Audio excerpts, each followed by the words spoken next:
Sometimes the world looks like you ain't ever seen it before. Stuck behind never-ending windows, all you need is a door. Searching for something to put a smile back on your face. Just remember, in unusual times, it can come from an unusual place. You need a partner for the ride, 'cause everybody needs a Clyde. So set your worries to the side. Just ask, say the word and I'll be there. Just ask, you know the greatest things in life all come in a pair. They say hindsight's 20/20, but that ain't far enough behind me. So if you want the sweetest honey, I think hindsight's 1990. There's no need to pretend I got a hand I can lend, 'cause when you really need a friend, just ask. Shit 90 shows taught me. Shit 90 Shows Taught Me was not filmed before a live studio audience. Are you ready to slay another day? So are we. Welcome back to Shit 90 Shows Taught Me. I'm Jess Sterling here with my co-host, Sara Fergenson. Sarah, how are you? I am so good. I just got back from my top secret meeting that I can't share with you about, but I will say that I think I'm going to get picked pretty soon. You're going to be picked to be one of the lonely ones? I'm already a lonely one, so my application was definitely on the top. And I think I'm going to be let into my secret club. Now we meet every Mondays at 6, so I'm going to have to change our recording time. Really peeking behind the curtain there to let people know Yeah. when we record. Yeah. Well, Mhm. you know, so I'm just going to tell you that I might not be able to show up because I have some more important things to do. And Yeah, then you're when gonna I be keeping become different hours. Yeah, and then when I become undead, then it's really going to, be a conflict of timing for us. Yeah, it's gonna be tough to have to record only after sunset. So Mhm. Yeah. mhm. I'm also one of the dummies, so I might die before our next record. You're just gonna be killed. So Yeah. Oh unless well. Buffy saves the day. I'm just an extra. Mhm. Welcome back to our Buffy coverage. We have survived another week. Yes, and I'm so excited that we get to talk about Drusilla again and Yes. Spike again. Like this was a Yes. really, really fun episode that I wasn't necessarily expecting. I feel like with a lot of these shows, Sarah, it has high highs, and the episodes after a really good episode tend to be a little bit of like a come down, I guess, like a cool down. Yeah. And so I wasn't expecting Lie to Me to be such a good episode. It was a good episode, and I feel as though whenever I'm getting some backstory, I am in high interest because, as you know, I've been Mhm. working very diligently at my family tree. Yeah, your And family tree got an update this episode. yeah, my family tree did get an update. The post-it is posting. Posting? Yes. Yeah. It's currently on my door of my bedroom/office. You So keep it on the door. yeah, it's hung up. That's It's- hilarious. Yeah, It's a very yeah, prominent it's there. place. It's a very prominent. It's right underneath my Taylor Swift Reputation album, my record. Wow. Yeah. High praise for Buffy. Yeah. I mean, I it's kind of like I have to have it easily accessible so that I can Mhm. refer back to it at all times. But yeah, we did get like a little bit of an update. I think I have some clarification Mhm. this episode as well. You know what I found interesting about this episode? What? We did not get the every second century a new Slayer, blah blah blah. Like the Giles In every generation, speech. that thing? Yeah. I guess we didn't. Yeah. I wonder if we're out on it. I don't think so. I You just have don't a think feeling so? that it's like always there, but I don't know why it wouldn't have been for this episode, but I think maybe they're like, I think that people finally know they get that she's the chosen one by yeah, now. I think that we have learned our lesson. We know that she's the chosen one. We know something about generations.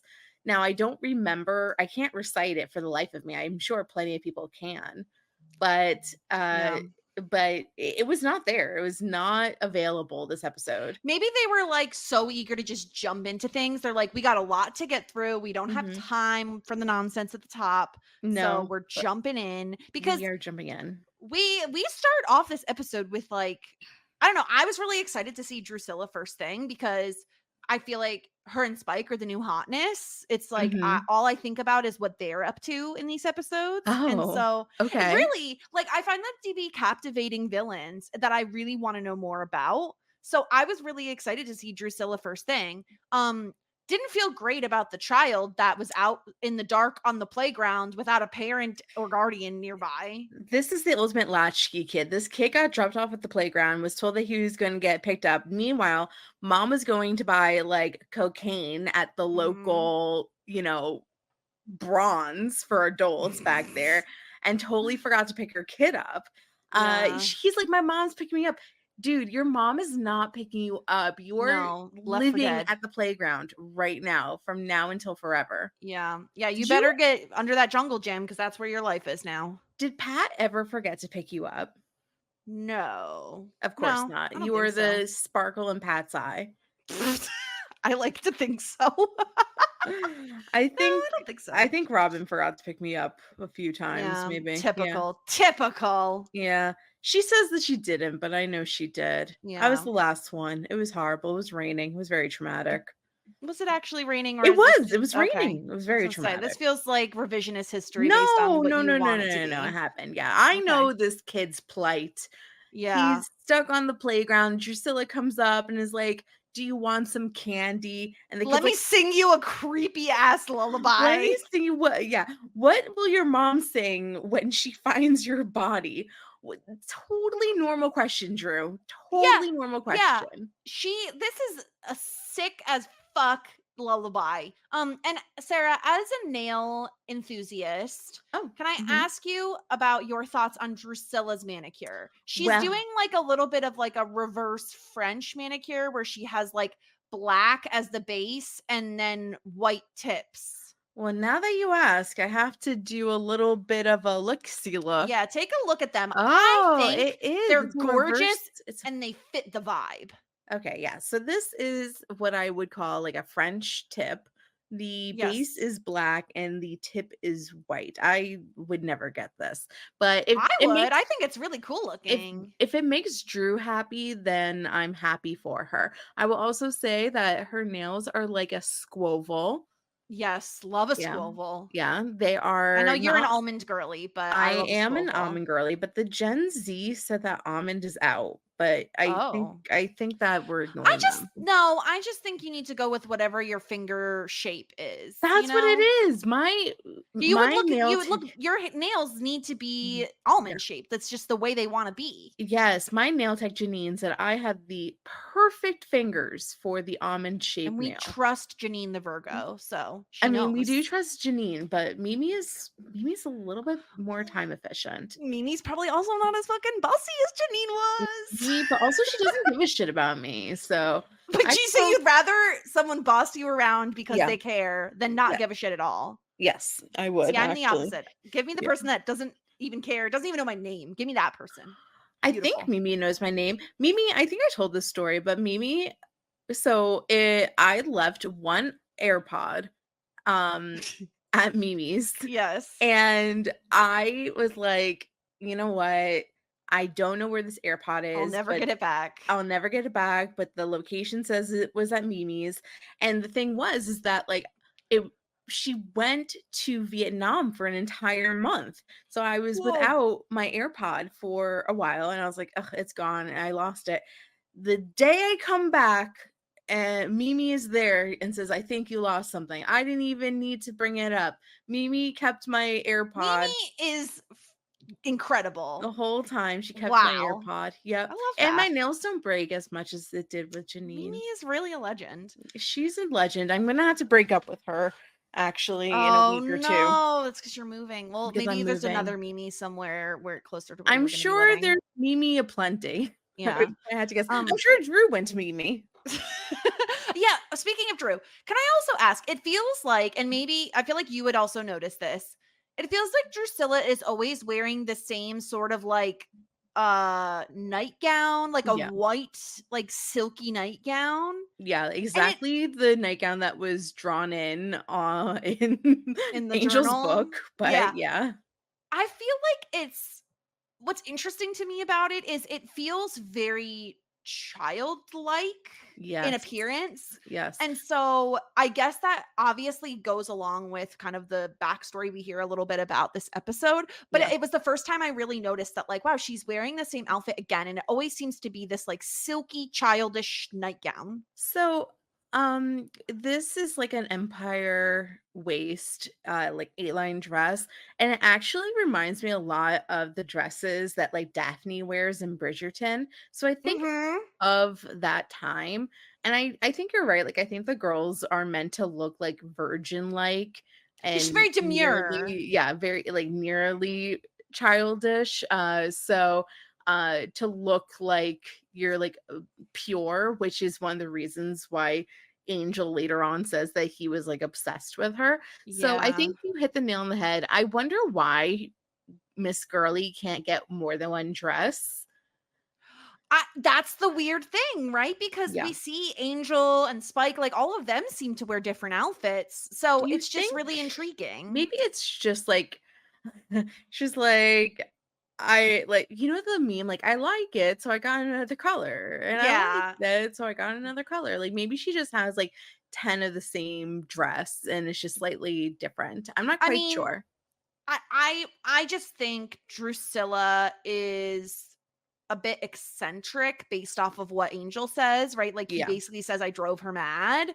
And maybe this is just one of her quirks that she really likes this Yes. nightgown. She rather Um spend her allowance on the dolls more so than on more her dolls, 90s. please. Yes, more More Pornhub dolls. dolls.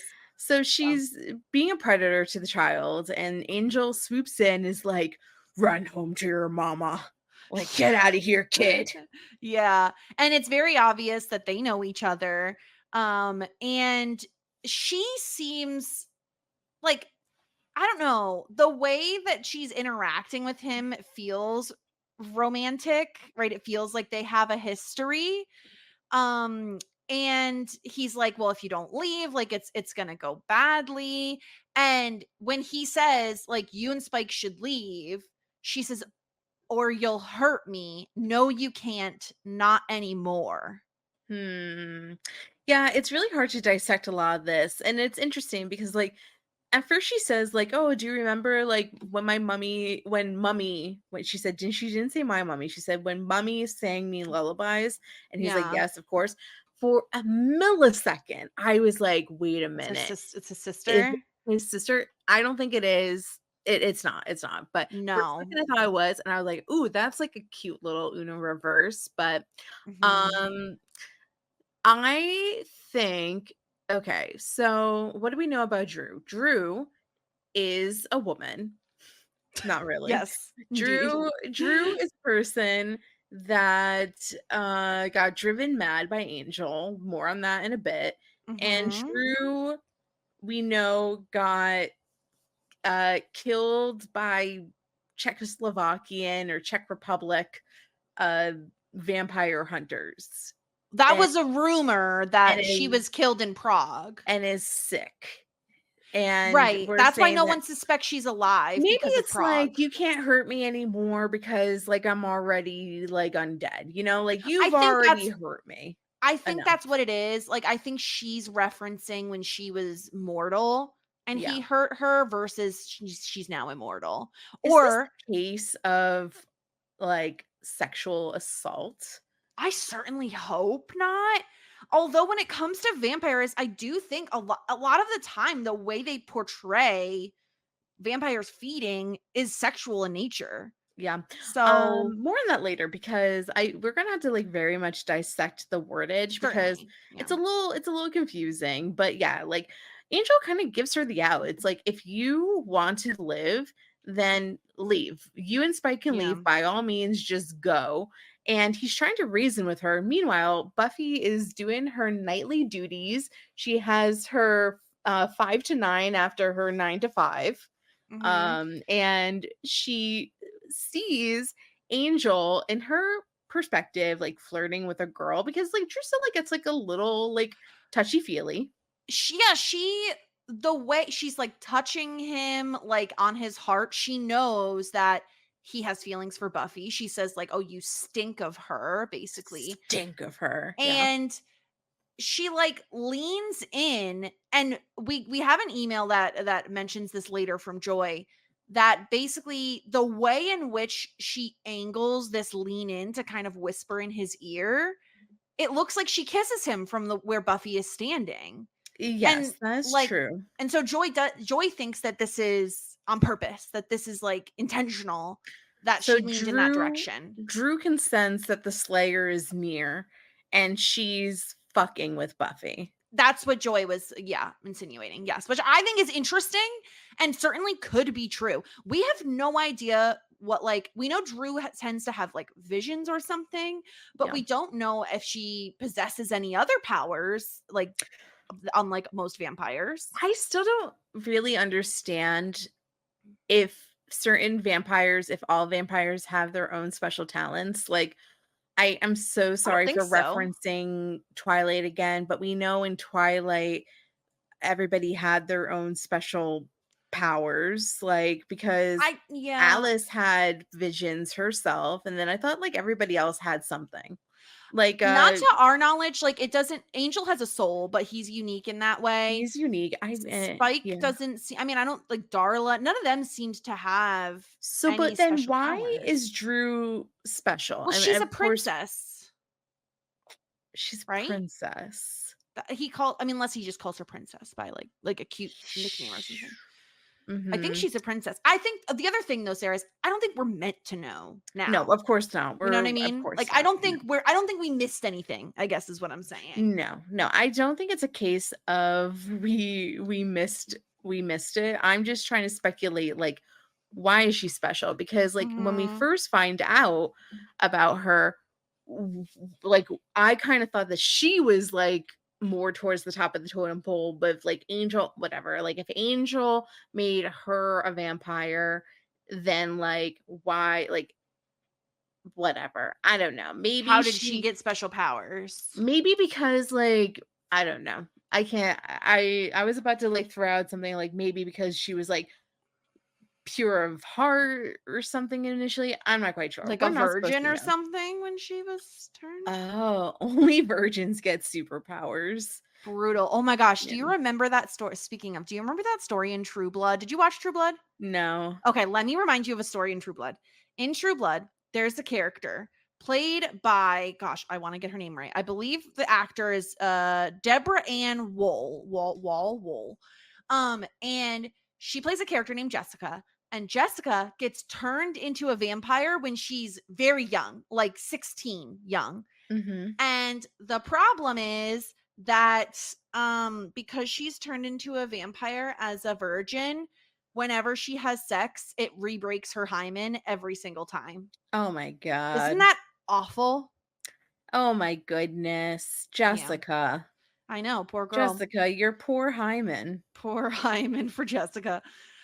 Anyway, we get more cuteness between Miss Calendar and Giles. They're going out on a little date night.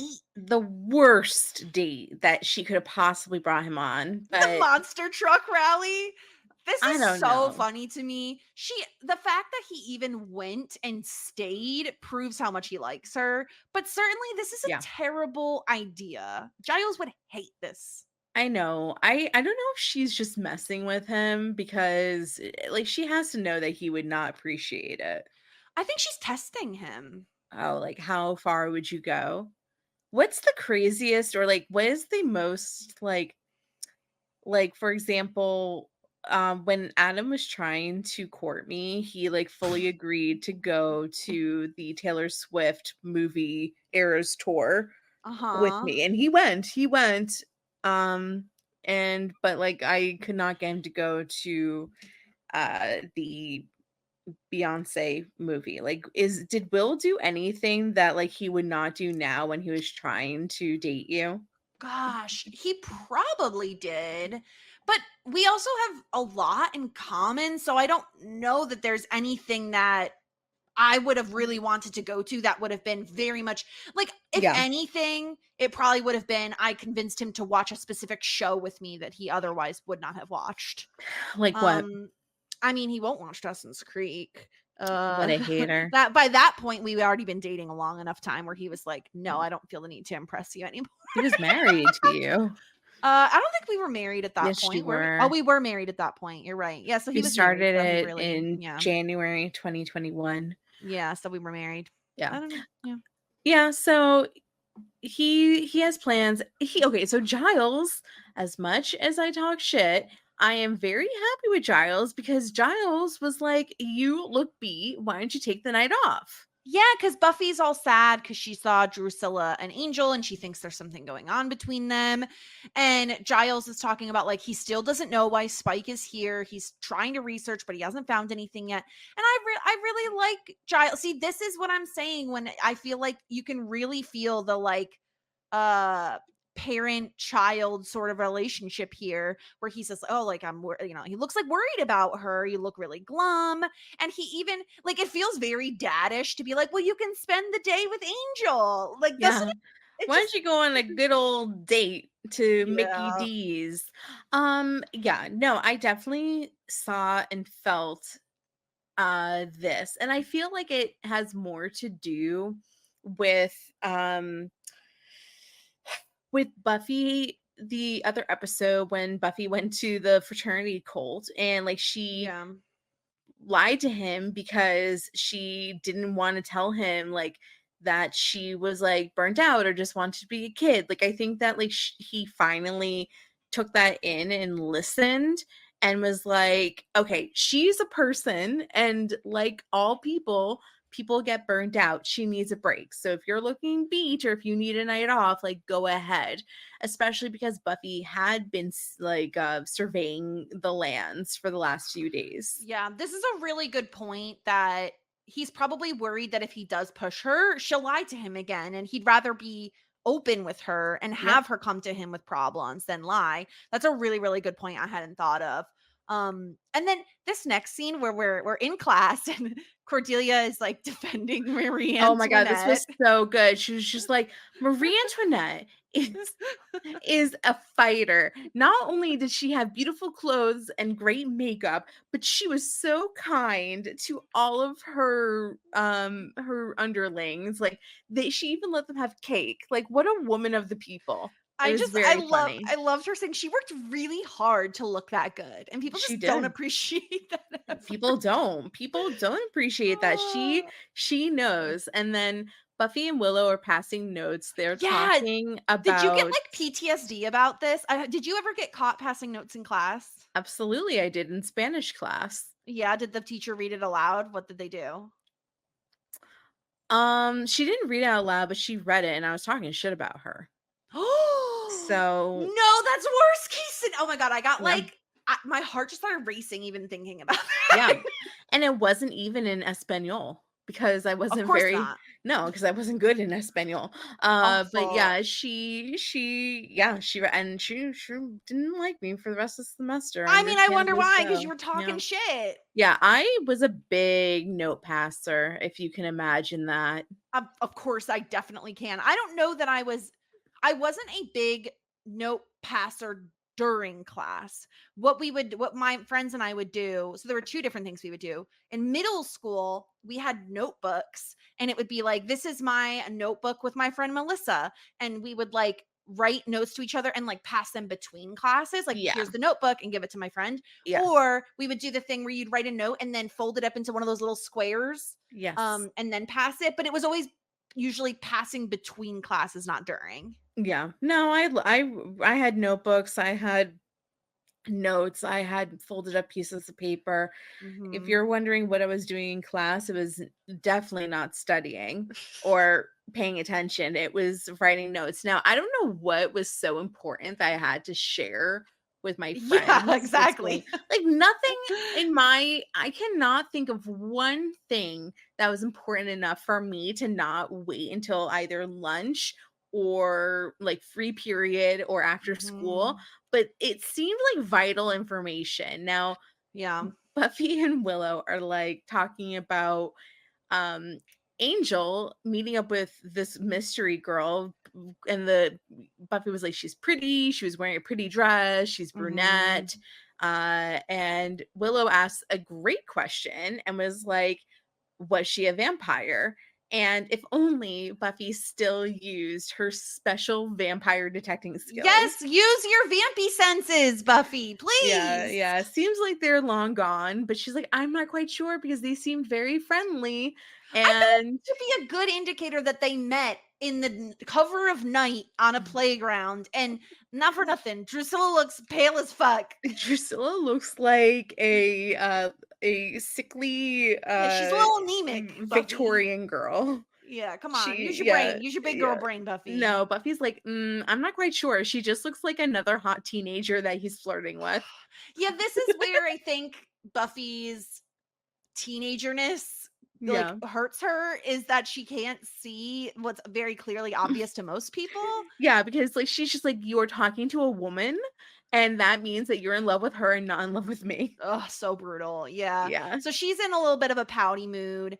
And in comes Chris from Dawson's Creek.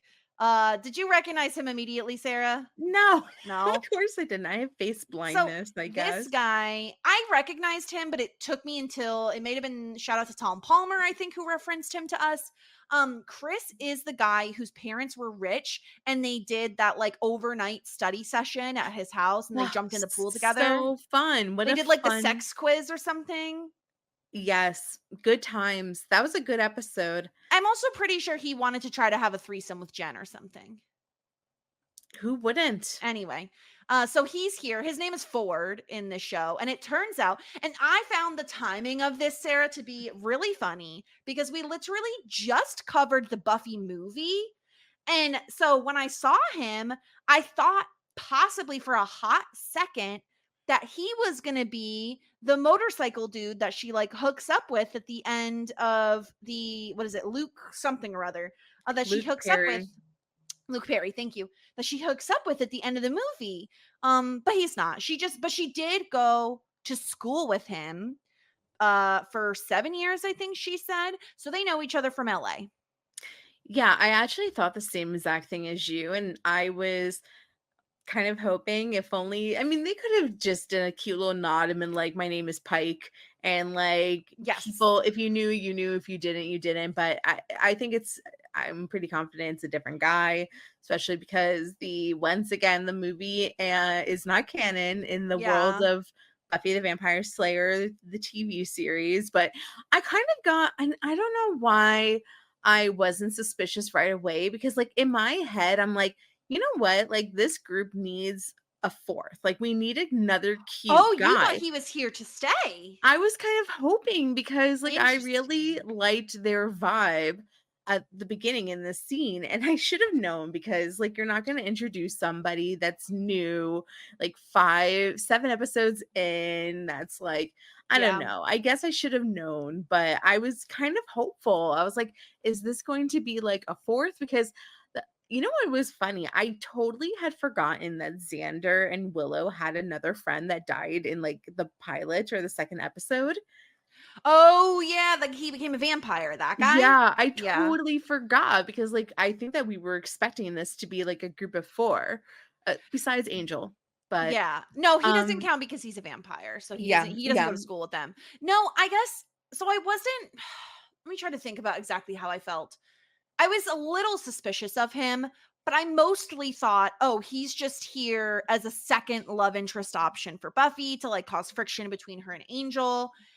And then when he said, oh, like, no, I moved here to finish out school and on and on and on. And I was like, okay, this is a little weird. His dad got a transfer, whatever.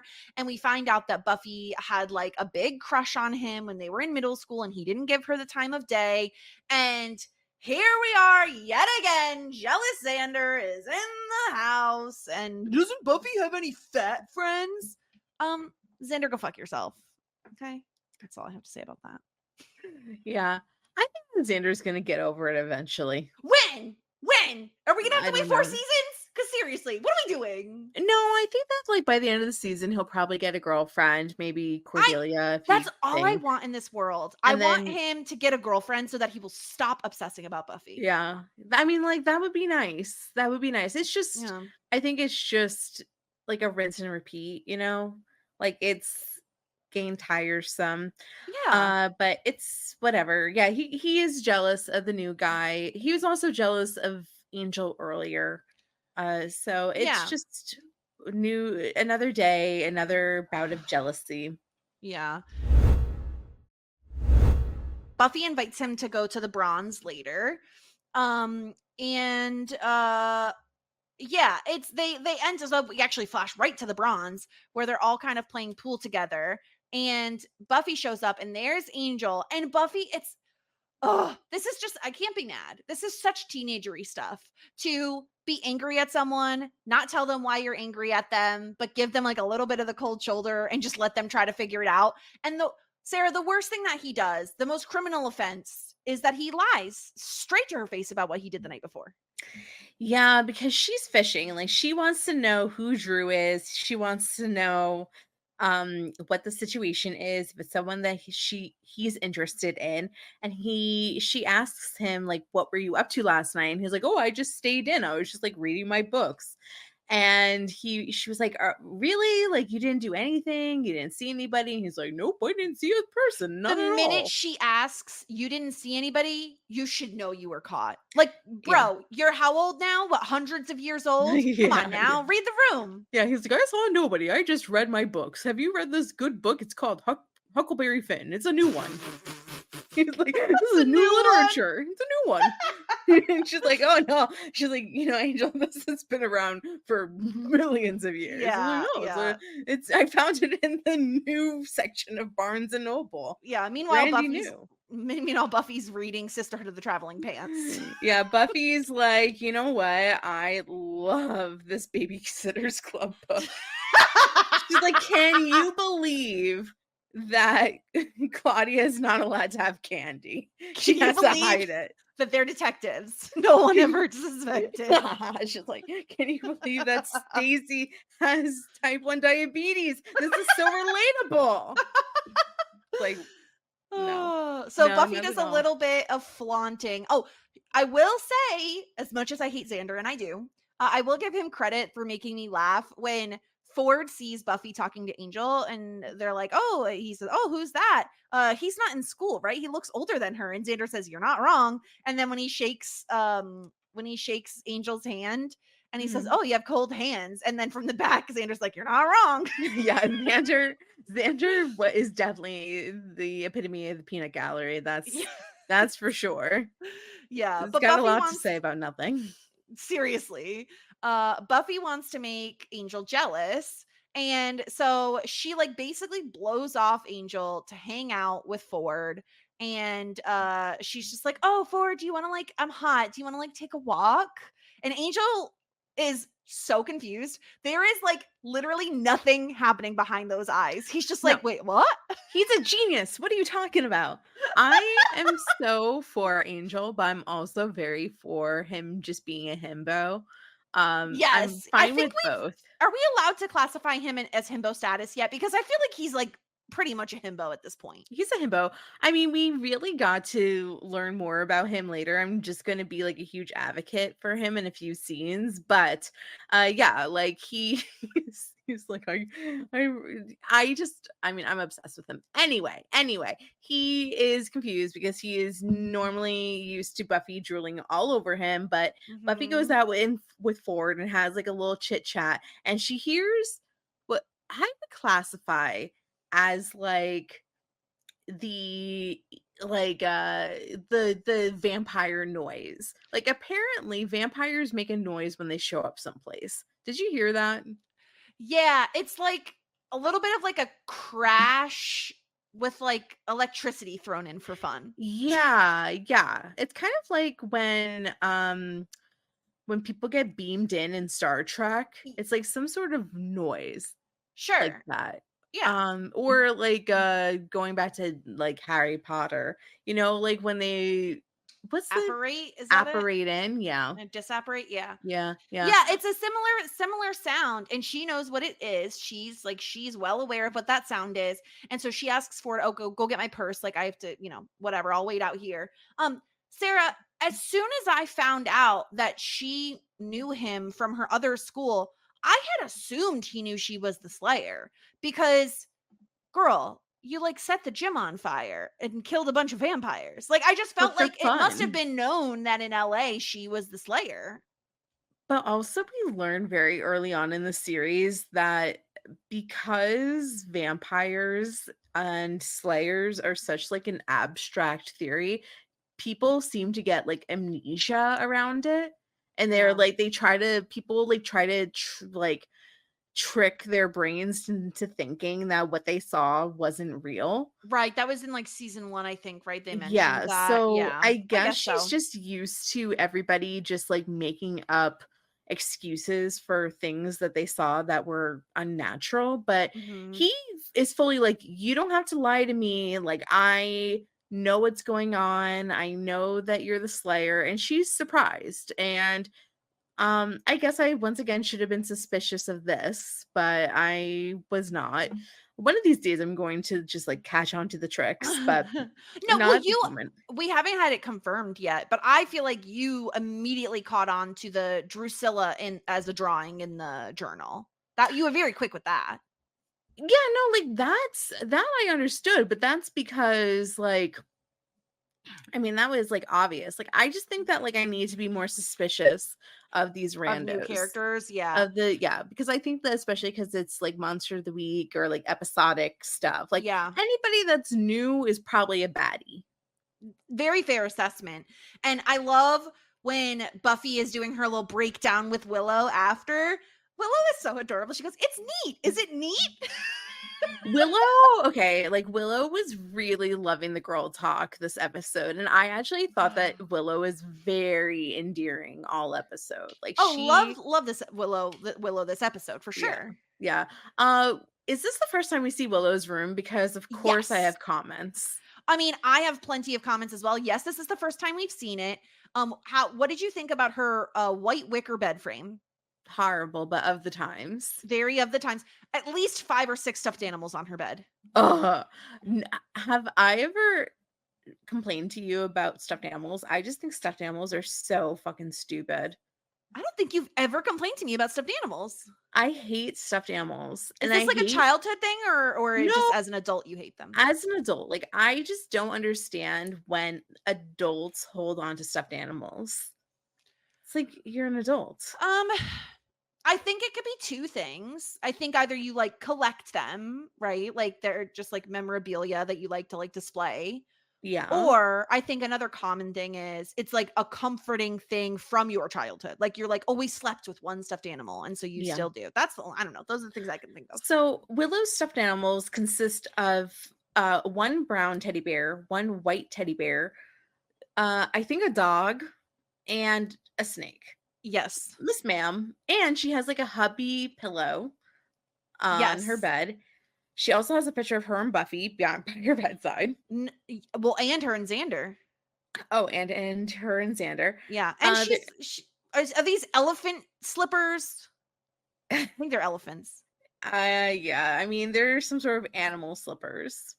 They really were in overdrive to hit home that Willow is the child of the group this episode. Like between the stuffed animals and the fluffy slippers and how she acts when Angel's in her bedroom, they very much were like, Willow is 12.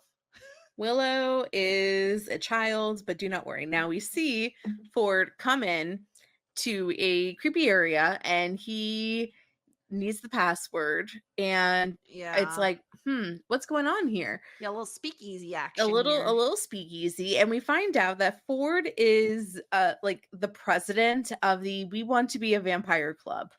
Yes, yes. These people are obsessed with vampires, and they dress in what they think vampires dress in, which this one guy who has a code name of Diego is wearing like a Party City vampire outfit, like Yeah. costume. It's really bad. He looks like a Vegas magician, actually, I feel, with the He cape. He Cape and the does. sequins. He has sideburns. And Diego is like, hey, what's the sitch? Like, are we going to get anywhere with this? Um and Ford has a plan. He says, like, only true believers are going to get to go to the next step of the righteous. And Mhm. he recites some like creepy vampire movie, which is playing on the wall. Basically, he's obsessed and he is there to find the vampires and become a vampire. All these Yeah. people they are free. This is his goal.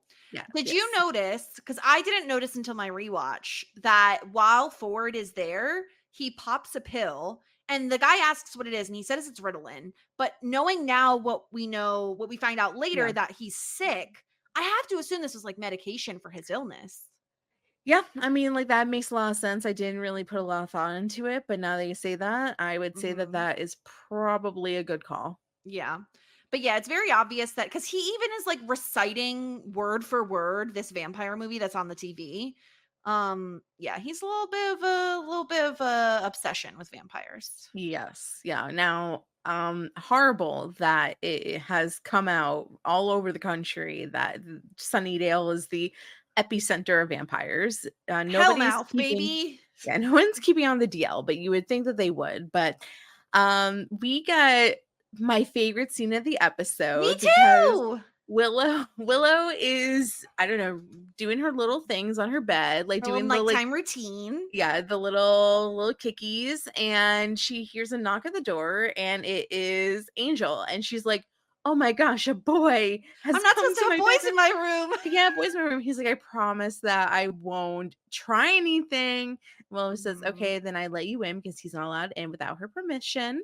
Yeah. And he is there because he does not trust Ford, and he wants Willow to do her little computer hacking, Yeah, and I is love like, this. I want you to track someone down on the net. yeah, tell me the net, you are such an advanced computer hacker. I am a lonely guy. All I Yeah. know is how to read this crusty old book that I found. He's like, please search for him in the school database. We see more of Willow's room. Um Yeah. Yeah, I she see has some, what are a those lot. little things called? Pendants? What are those called? The triangle things on the wall. Yeah. Yeah. Yeah. Yeah. We got a lava lamp. I see all Abstract sorts art. of tchotchkes. Yeah. Yeah, she's a big Um, tchotchke girly. big tchotchke girly, snow globe. Yeah. So yeah, so she's gonna search on the net, and while she's doing that, he starts to open up, which I love. Oh my god, wait. Before that, I also love how he's like, I need your help. And she's like, help? Okay, like help with homework? Oh no, probably not help with homework because you're old, but what do you need help with? Because like you already know stuff. And he's like, I just need you to help me look up for it on the internet, on the net. Yeah. Yeah, and I love Willow say, "If I say something you don't want to hear, do you promise not to bite me?" He's I'm like, like, "Really? yes. You don't trust him by now?" But yeah, Mm, I really like this moment because okay, I think part of the reason Angel was able to open up to Willow. First of all, I feel like Willow is the most approachable of the Scoobies. I She think feels so. like someone you can open up to, that can keep a secret, that also is just like someone you can bounce things off of. And on top of that, I think it helps that in the way in which they're seated, where Willow is on her computer, she's facing away from Angel, I also think helps because it's a little bit easier when someone's not like staring at you to open up to them. And I Yeah. really liked this scene. He says like, "Oh, are you going to tell me that I'm jealous?" And she says, "Well, you do sometimes get that way." And he says, "I never used to. Things used to be pretty simple. 100 years just hanging out, feeling guilty. I really honed my brooding skills," which I got to give him credit. I did love that line because at least they're like addressing it. At least they're Yes. admitting it, you know? I loved that line. Like that made me, any little doubts that I had about Angel totally evaporated at that point, because I just love that he's self-aware. Like he knows that he's broody. The show knows that he's broody and moody.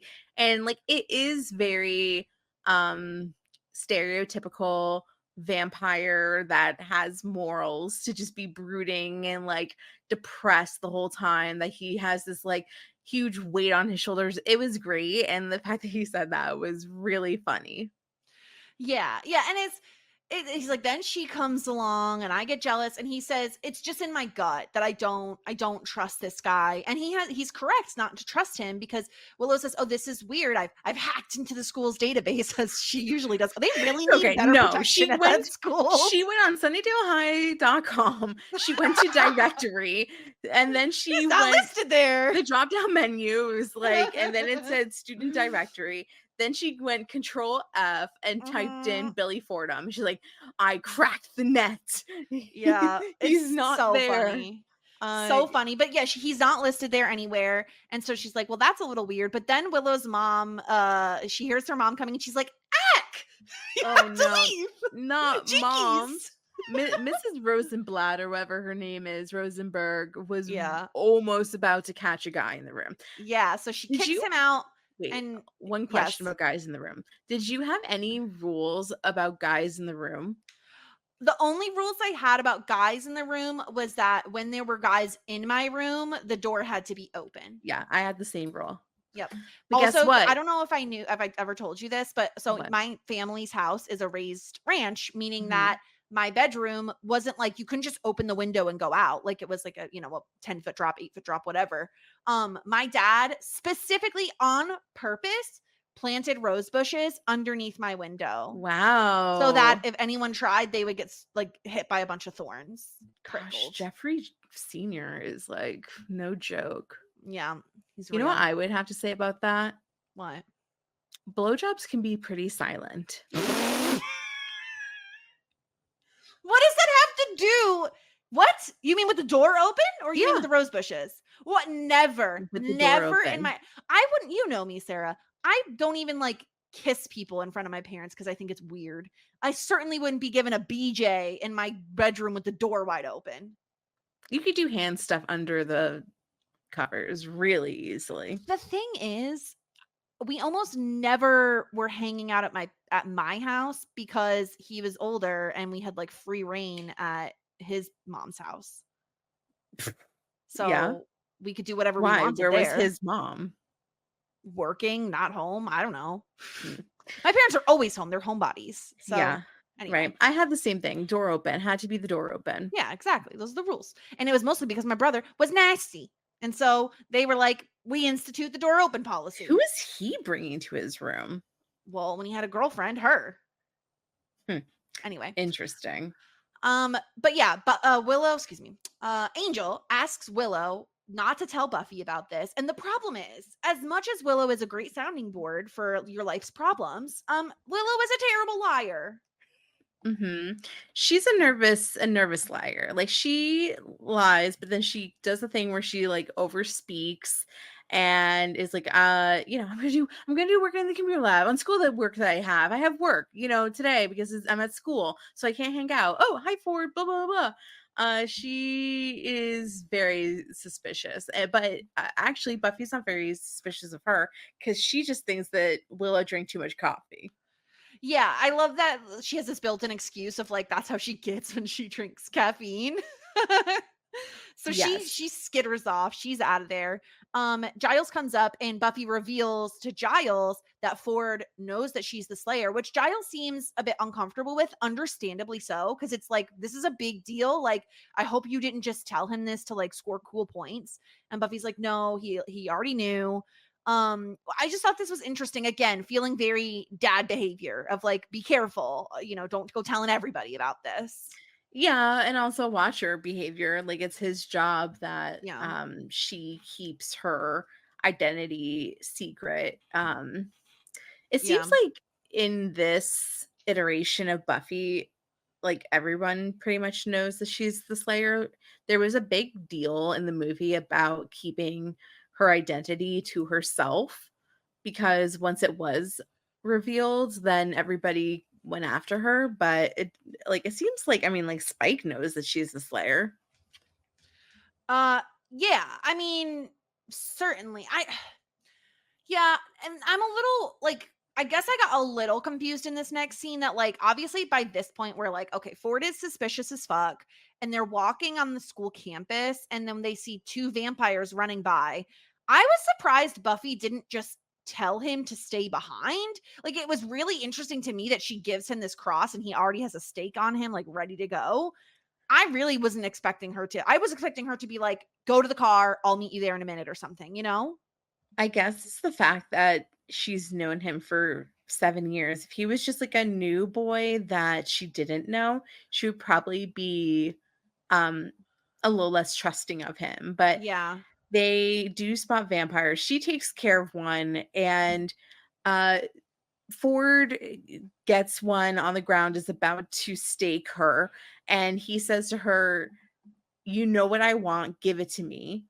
Yeah, tell me what And I want to know and I'll let you go, basically. yeah, he doesn't say I'll let you go, because No, he we does. He says, you've got one chance to live. Tell me what I want to know and I'll let you go.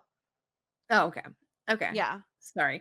No, because he does end up letting her go, but he at least knows how they, like, what happens when you stake a vampire. Because when Buffy comes back up after staking the other one, he's like, oh, I killed her. She just turned into dust. Yeah. Yeah. And I feel like Buffy is like very pleasantly surprised, probably because like he's like the first guy that things seem really simple with. Like, she feels like she can trust him.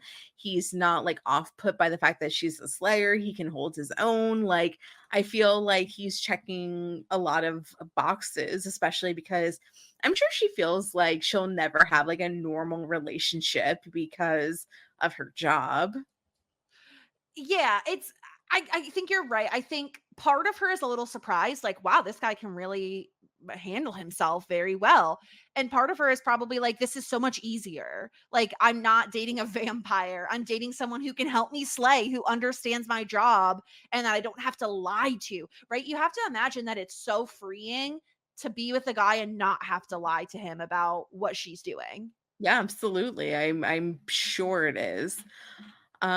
She I mean, I'm sure I would feel really free. But yeah, we don't get to see a body, obviously, because he let her go. Mhm. Willow, Angel, and Xander go to the vampire exclusive cult club, and they're doing some investigating, and they figure out pretty quickly like what the situation is, and they are like, huh, like this seems a little suspicious.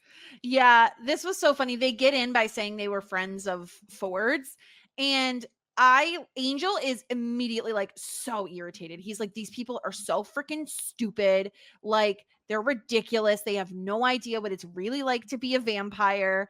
And I really love the moment where he's just like, oh, they're so ridiculous. Look at how they're dressed. And then someone walks by wearing like literally the same outfit as him. So good. He's like, they don't understand. Like they dress like they're like idiots. Blah blah blah. Yeah. Somebody literally just comes up in the same exact outfit. It was so good. It was Yeah. so good. It was really funny. And Angel calls people them fools, right? Because they're like, oh, if you're interested in the lonely ones, which is what they call vampires.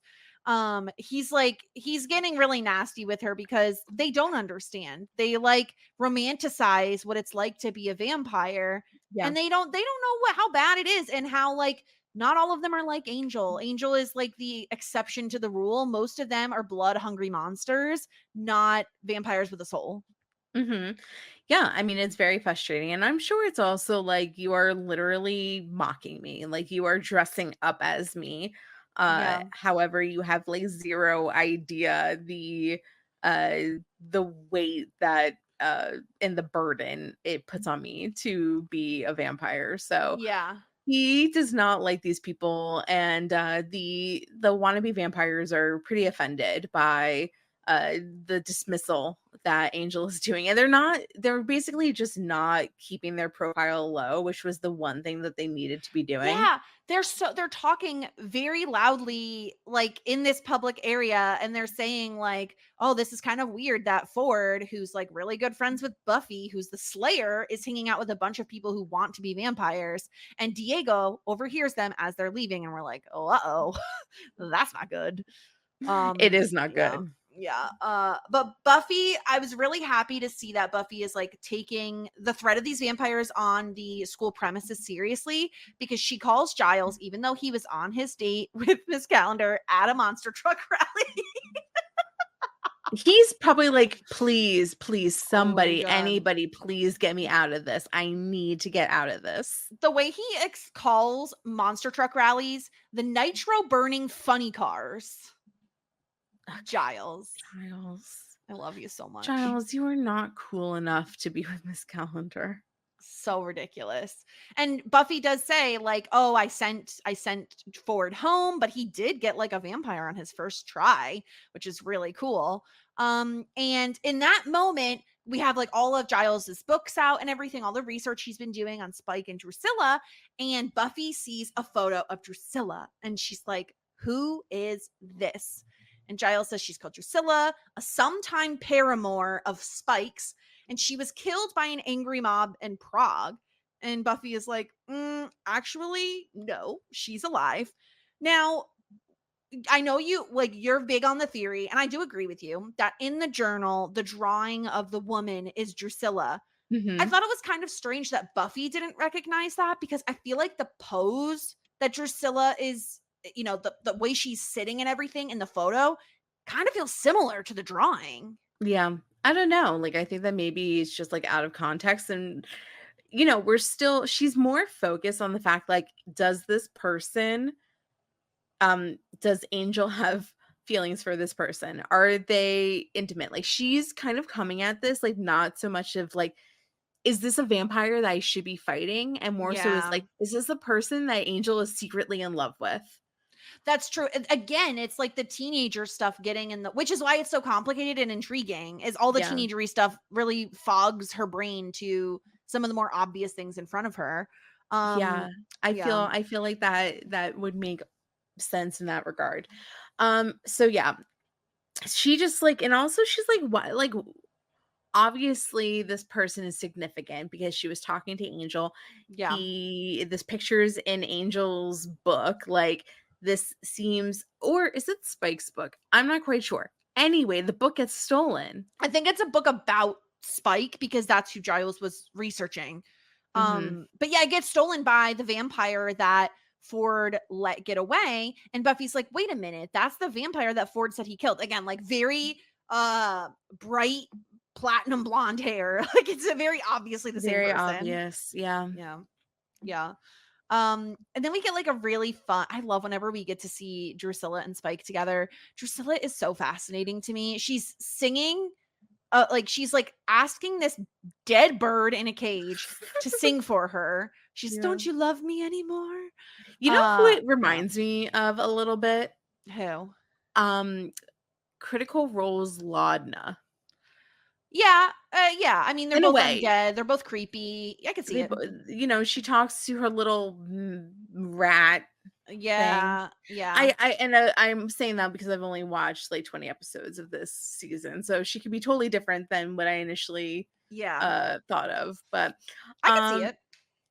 it's yeah, I really I really enjoyed this scene as well, especially because like this was the first time that I felt like Spike was kind of like over Drusilla's shit.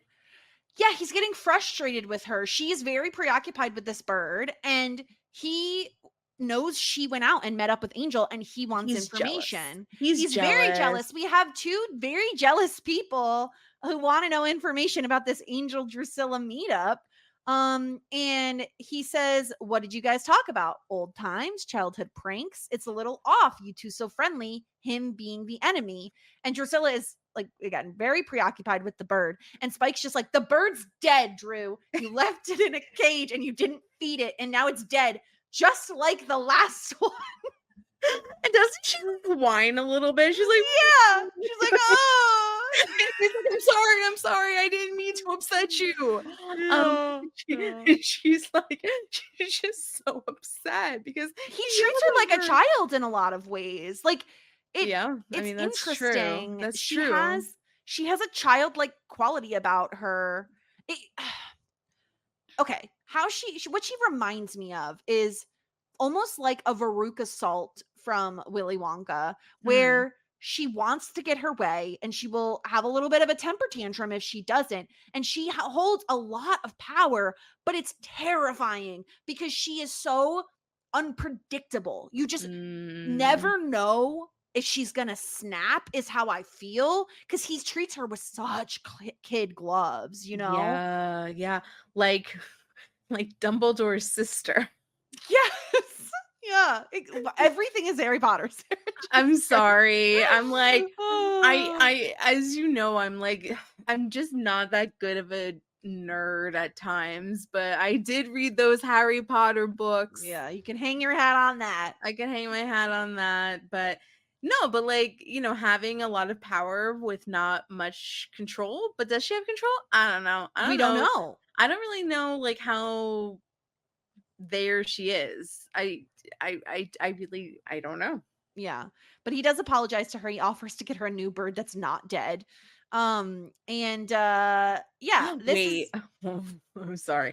I saw a bird on sucking her finger. Oh, okay, no. I saw a bird on TikTok that only likes to sing "Shake It Off." It was great. That's hilarious. Yeah, he's like, that would get old. Shake it off. Shake it off. Shake it off. It was that would get old after like 2 minutes, I think. No, and like the bird, the owner of the bird was like, hey, like, do you want to sing like a different song? And it was like, you are my sunshine, my only sunshine. Aww. And the bird was like, shake it off. So funny. Oh my gosh. Ford gets in and Spike is like, what the hell is going on here? I have security. Why didn't they get you? Ford is like fucking jizzing himself over this dungeon. He's so into it. He's like, oh my God, this is great. And he's like, oh, aren't you supposed to say this, and that because of tradition and blah, blah, blah. It's like, all right, Ford, like calm down a little bit. Yeah, he's having way too much fun in here. And basically Spike is like, why do I not have good security? Like, who the fuck is on watch duty? And the guy is basically like, acting it up. Ford's acting it up, and Spike is like, I'm going to murder you. And he goes, I want you to make me a vampire. And the reason why you're going to consider it and do it is because I can get you the Slayer. So basically he's leveraging Buffy for an opportunity to be turned. And notice how the deal is not me and my like 30 friends to get turned. It's very like just me centric. Yeah. Yep. And at the same time, the blonde vampire that he let go brings in the book that Giles had about Spike. So this is really dangerous. Now, obviously, what happens later is very dangerous. But to me, it's also very dangerous that like Spike knows that Giles and Buffy know certain things about him. Because they had a little bit of a one-up over him knowing certain things, but now that he knows they know, it's not as valuable. That is information that would have been better locked up in the sex cage. Yeah, really. Put it in the cage, people. Come on. The security was bad. Yeah. Angel goes to see Buffy because he's like, he wants to tell her about Ford. And this freaking scene. So he says, oh, he's not what he seems. And he tells Buffy that like Willow helped him, Xander helped him. And Buffy feels, I think, a little betrayed by her friends that they helped Angel and didn't tell her, all going behind her back to help out with Ford, who she thought she trusted. Yeah, it's like when all of your friends go to the movies without you and you Mhm. want to see that movie, but you didn't get the invite. Yeah. Yeah, and Buffy like immediately changes the subject. She and I think in her mind she's like, "How dare you involve my friends in a secret and not tell me, and also keep this other secret about Drusilla?" It's 'Cause rough. I she mean, wants peace. she is valid to be angry about all of this. Yeah, and she says, "Don't lie to me. I'm tired of it." Angel says, "Some lies are necessary. Sometimes the truth is worse. You live long enough, you find that out." And she says, "I could take the truth." And this scene escalates so quickly, Sarah, because Angel says, after Buffy says, "I could take the truth," Angel says, "Do you love me?" Yeah. I mean, what do you think? Why do you think that he went there? Like, is he like, do you love me? Because if I tell you something, like, will you still stay here after I reveal all my deepest, darkest secrets to you? Yeah, I think he's getting ready to like be extremely vulnerable with her. And so he needs a little bit of security. Yeah. However, literally in this same episode earlier, Buffy doesn't even know if they're dating. And like, not that you can't love someone without dating them, but like, this man is so cryptic and broody and moody and says like 2 sentences at a time. Like, how does she love him? I know this is like they're teenagers and What do you everything. mean? Of course she loves him. She barely knows him. They've been on like a single date, if that. They have saved lives together. They have fought vampires together. They've saved the world together. They hang out at like midnight. I'm sure we don't see all of their conversations. I think that's valid enough for like. But in my opinion, and again, this also could be because she's a teenager, where I think I was this way too, where you think you love someone when you're a teenager because your emotions are so big, right? Like they feel so big. Everything feels dramatic when you're that age. Yeah. Not saying teenagers can't love people. That's not what I'm trying to say. It's more of, I think sometimes love gets a little bit mistaken because you're young and feelings feel very big at that time. And so she says, "I love you. I don't know if I trust you." And very fair distinction. Fair. Yeah, I thought that was very fair. Yeah. And he says, maybe you shouldn't do either. And Buffy, again, I love Buffy because she is very strong and she is very vocal and will stick up for herself. She says, "Maybe I'm the one who should decide." Hell yeah. Yeah, I totally agree with that. Good for Buffy for, number 1, making that distinction. Number 2, vocalizing it. Yeah. But this is where we get a little bit more backstory for Angel, where he says that he did really, like, we know he did some really bad things when he first became a vampire. And he said, "Drusilla was the worst. She was an obsession of mine. She was pure and sweet and chaste." And Buffy says, "And you made her a vampire." And he said, "First, I made her insane. I killed everybody she loved, visited every mental torture on her I could devise. And she eventually fled to a convent. And on the day she took her holy orders, I turned her into a demon." This was kind of crazy. For what? Because I'm sure like it's basically like he played with his food. Right? Right. So this is before he got a soul. So it seems like as a vampire, he was obsessed with her. And this is what makes it, I feel like we're getting more points in the direction of it is Drusilla, like the drawing of Drusilla, because she's so like pure and chaste and all of that, right? But yeah, he tortured her. The interesting thing, and I don't know if I'm misunderstanding this, is there a difference between a demon and a vampire? He says, "I turned her into a demon." Is that just like a turn of phrase? No, in this world, vampires are demons. Okay. That's what I was confused about. I'm like, wait a minute, is this a distinction? Like, should I know? Because, she has powers and everything. So I was like, okay, is there a difference here? I don't understand. How did you not pay attention to Giles in the very first? There's a lot of lore in this show. I can only carry so much. You are supposed to listen to Giles when he talks. Every single word. You are not supposed to fall asleep. How dare you confuse the lore of this show? Yeah.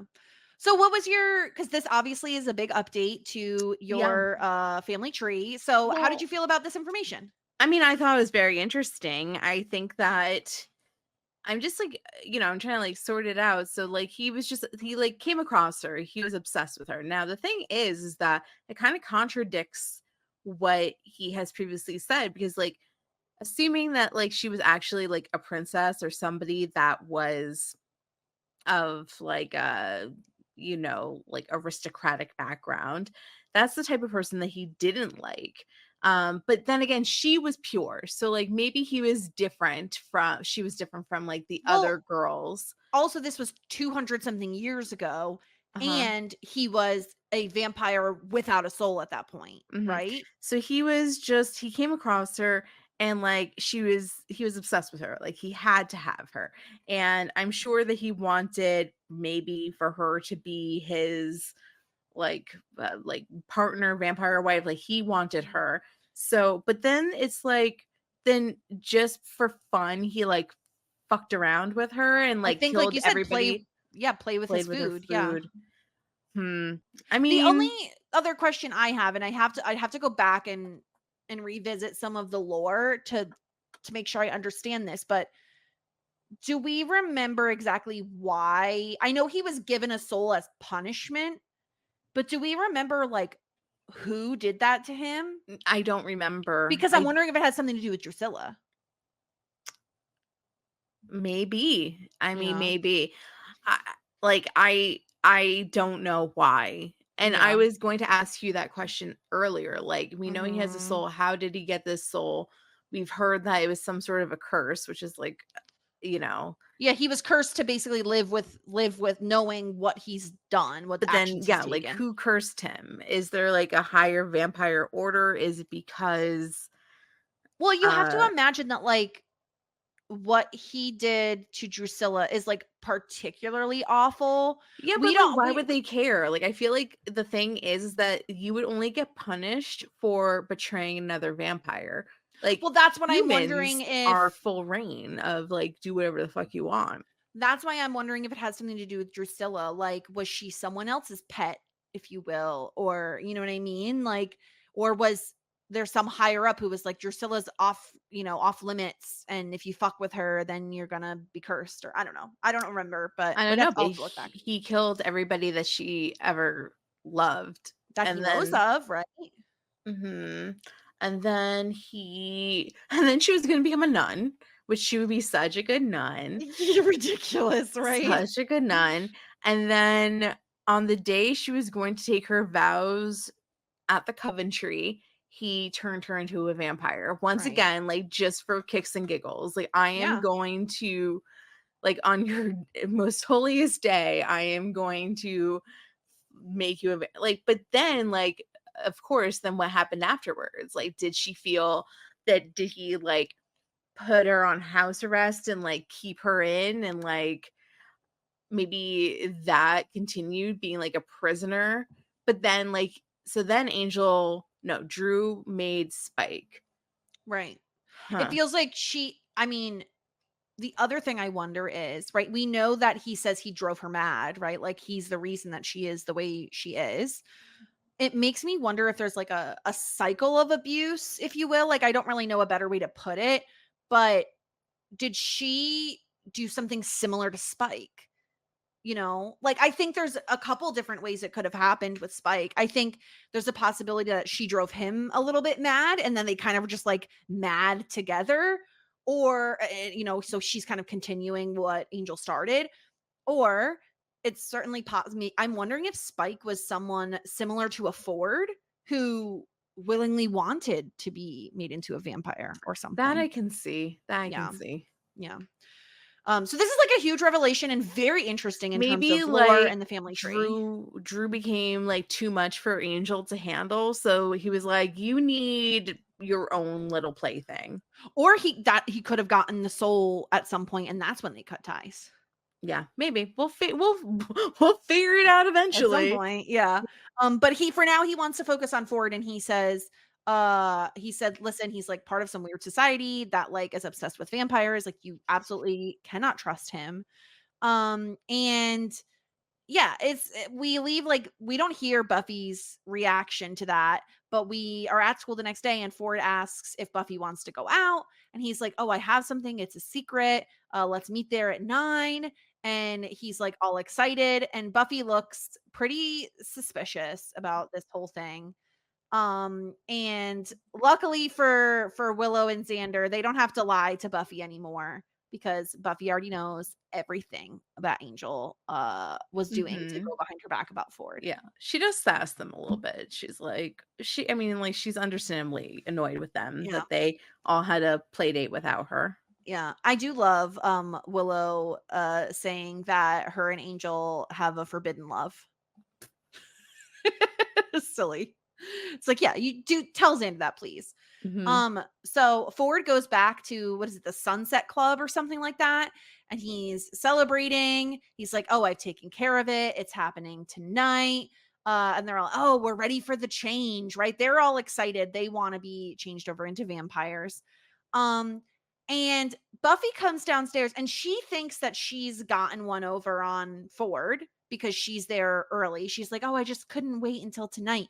And I knew something was really, really wrong when Ford says to Diego, I think he says something about like, "Oh, it's drafty in here. Can you like close the door?" I was like, Mm. "Uh-oh, that is not good." Yeah, she got. Yeah. Yeah, he knew that she would catch on to him, so he actually figured she would come here early, and then all the doors only open from the outside, so they just have to wait until sunset for the vampires to come. It's terrible, terrible. Yeah. So, yeah, basically she walked into Ford's trap because Yeah. he knew that she was going to figure it out and basically just like lured her in. Yeah. Yeah. And Buffy is like Buffy is very frustrated because she's trying to save these people and save Ford and she really just doesn't understand why he's even doing this. Um we see the vampires kind of getting ready for the night's festivities. And this is so fascinating. What did you make of Ford's revelation that the reason he's doing this is to make himself immortal because he's gonna die in like 6 months. Ugh, I felt bad. I was like, "Oh, this makes sense." Like he has some sort of, I guess, cancer or something. I'm not quite sure. And Yeah, I think it was maybe like a brain tumor or something because he yeah, says, I yeah, felt bad. And I just kind of was very sympathetic and yeah, he's like, In time I'm going to not look the same. I'm going to be sick. I'm going to be bald." Um he was like, "And I just want to stay young and beautiful." And I like really felt for him and I understand. And it's like, that's like kind of like the gift of immortality. Like he had like a quote unquote reason, and all the other dummies were just dummies that wanted to be vampires because they thought that it was like cool and rock and roll. I mean, how did you right. feel about it? Yeah, I was of two minds. I mean, I felt awful for him when he says like try vomiting for 24 hours straight because the pain in your head is so intense. Like it broke my heart. And I mean, like, cancer is a really tough subject for me. And so, like, I really felt awful for him going through that. But I really liked how the show handled it because Buffy, you could tell her heart is broken for him, right? This was like Yeah. her friend and she feels awful for him. She had no idea he was going through this. And yet, what he's doing is also so wrong. Like, he's not just jeopardizing his own life. He he knows he only made a deal for himself. So he basically is saying that the whatever 10, 20 people in the room, their lives don't matter and that they deserve to die because that's exactly what's going to happen and he seems to know that. So Yeah. what he's doing is not great. Like she says, you're basically like mass murdering these people. It's not right. You can't do that just because you want to live. Obviously, it's really awful, like what he's going through. And he thinks this is his only choice. But the bigger problem is Buffy tries to tell him you're not going to be you anymore. Like, I know you think this will give you immortality, but what good is immortality if you lose who you are as a result? Yeah. I mean, it didn't seem to phase him. Like, he No. really had his heart set. And the other vampires basically were able to just like go ham and Oh, yeah. yeah, take who they wanted. And Yeah, we they get start a bunch of feeding. kicky punchy, punchy kicky. Yep, and I love the move. So Buffy sees Drusilla like in the corner, and she just does a nice big old leap right up there. It was so smart. It was so smart. And she was like, Spike, let these people go and I will let her go. And Mhm. if not, like, her ass is grass. She's gone. Yeah, And I mean, like, she knew it. Like, and like, Drusilla's too weak to fight back at this moment. And she can't yeah. really do anything. And Spike Yeah, he knows really that. shouldn't have let her Spike should not have let Drusilla come, but like I think she's like, I'm hungry, I want to see. I think he has a really hard time saying no to her. Like that Yeah. is he is her, or excuse me, she is his Achilles heel. Her Yeah. kryptonite, his kryptonite. He can't Yeah. say no to her. Yeah. Yeah. How could you say no to Drusilla? I He, love it. I think it's so interesting to have not just one, but two villains and to have them connected in this way and so intertwined that it is a huge weakness. It's a huge blind spot for him. And not only that, but like we've seen the family tree, like it's so incestuous and like complicated that it makes everything that much more heightened and intense and scary. And I just love it. I love them as the villains of the season. I think they're really so fascinating. yeah, they're very cool. They're very, very cool. Yeah. Yeah, so so this works. This does work Yeah, Buffy's able because to get out. Yeah. yeah, they survive this. Um and basically she leaves, but the door closes behind her and they're trapped in the basement. And Ford is there and he is like, basically Spike is like, you are fucked, we are stuck in the basement. And he's like, hey, I made my end of the deal, Yeah. like, I brought you the Slayer, you're the one that effed it up. And basically we don't quite see what happens to Ford except that Buffy comes back and finds his body. But I think they know, because once they bring Oh him yeah. to the graveyard, they wait for Ford to come back as a vampire and then slay him right away. Yeah. And Buffy is like really shaken by all of this, because Yeah. I think it's like um having to like, she knows he was a friend of hers, like she has to like kill him because of the vampire ness of him, and that like there's going to be like these heavy stakes and repercussions for her for this job. Also, people that Yeah. she loves get like put into tough spots all the time. Well, yeah, she says like this whole thing is just getting more and more complicated. I don't know who I should love, who I should hate, who I can trust. Like, right? She trusts Angel, then it turns out he's a vampire. Then she trusts him again. Then he's like alone with Drusilla and lies to her about it. And then someone from her past, like Ford, who it's like there's no reason not to trust him. They have this like foundation of friendship. And then it turns out no, she can't trust him either. And she's forced to kill him in a way, right? Yeah. It's also complicated for her. And I really liked Giles being here for her. I like the choice to have it be Giles and not Yeah, Willow or Xander. just them. And like Yeah. he has like a way of like making things like kind of lighthearted and like jokey, and he's like, yeah, like everything's gonna be fine, we're gonna have like a happy ever after, or like you're gonna be Yeah. like a Disney princess, like everyone's gonna be happy and survive and we're gonna kill the bad guys. And she's just like, ugh, oh, Giles. Yeah. Yeah, she just like doesn't he's like, "Oh, this is just like growing up. This is just a part of growing up." I mean, And I not just quite, this is a part of her growing up. no, but I think he has a point in saying that learning to trust people, especially with like romantic relationships, that's super complicated and it doesn't get easier as you get older. You Sure. get a little bit more wise when it comes to relationships, at least you'd hope people do, but it never really gets easy at a certain point, and her life certainly is not going to get any easier. Yeah, I really liked the way they ended this episode. I felt like they ended it on such a strong note of just Buffy and Giles having a little bit of a like back and forth. This actually felt, speaking of the movie, Sarah, I felt like their little quippiness back and forth here did kind of remind me of the Buffy Merrick thing from the movie. It did. I agree. Yeah, which I really absolutely. liked.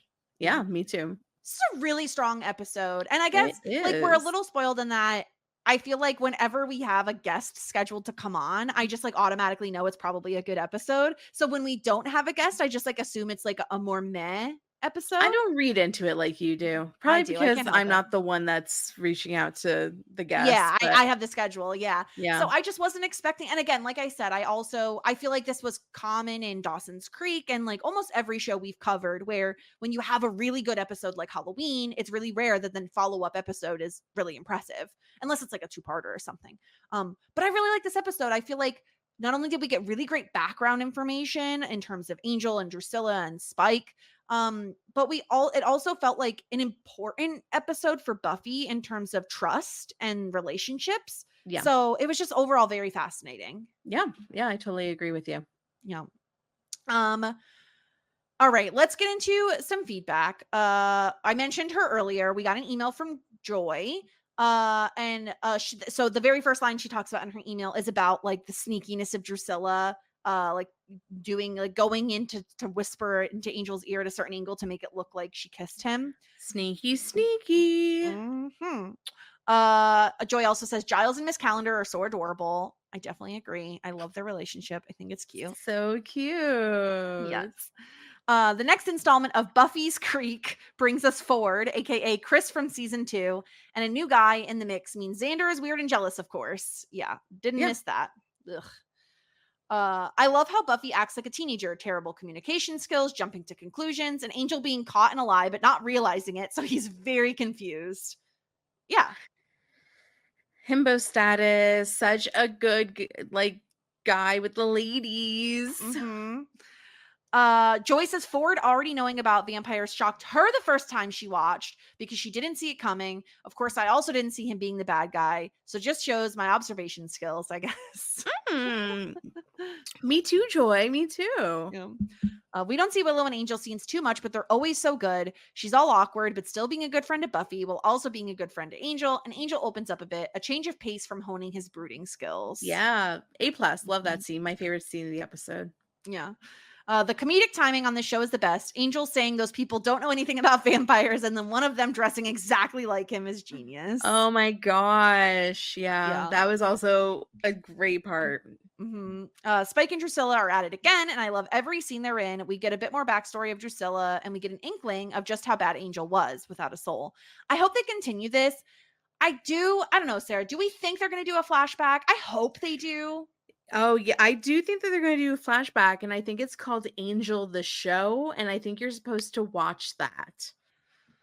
That's how I feel about that. Yeah. That's what I think. When we'll get our flashbacks. God. Usually there's a real world correlation with whatever supernatural bad that is happening in an episode because high school is literally hell in Sunnydale, but I'm not sure about this one. Maybe it's a commentary on cults. The way those kids revered the lonely ones while not actually knowing anything about them is kind of sad. And Buffy using Drusilla as leverage against Spike was such a clutch move. Very smart. I agree. I think this episode is pretty solid and sets up some stuff for later in the season. And while she's not in it much, I'm so happy you guys love Cordelia as much as you do. She's amazing. Cordy is great. Yeah. She wasn't really in this episode much, but I feel like the amount that we did get of her was like what we did get from her was perfect, Yeah. The Marie Antoinette stuff. Yeah. So yeah, thank you, Joy, for sending in that email. If you want to send us an email, shitnuttiespod@gmail.com or go on our website, shitnuttiespod.com, and you could send us all your feedback. We love to hear it. I'm so super curious because I know a lot of people love season 2. And so far for me, it's been like the highs have been very high, but there's also been some episodes where I'm just like, okay, this one's fine. So like what? Well, like Inca Mummy Girl, that was like whatever. Sure. Not my favorite. Reptile Boy was a little ridiculous. I'm not complaining. No.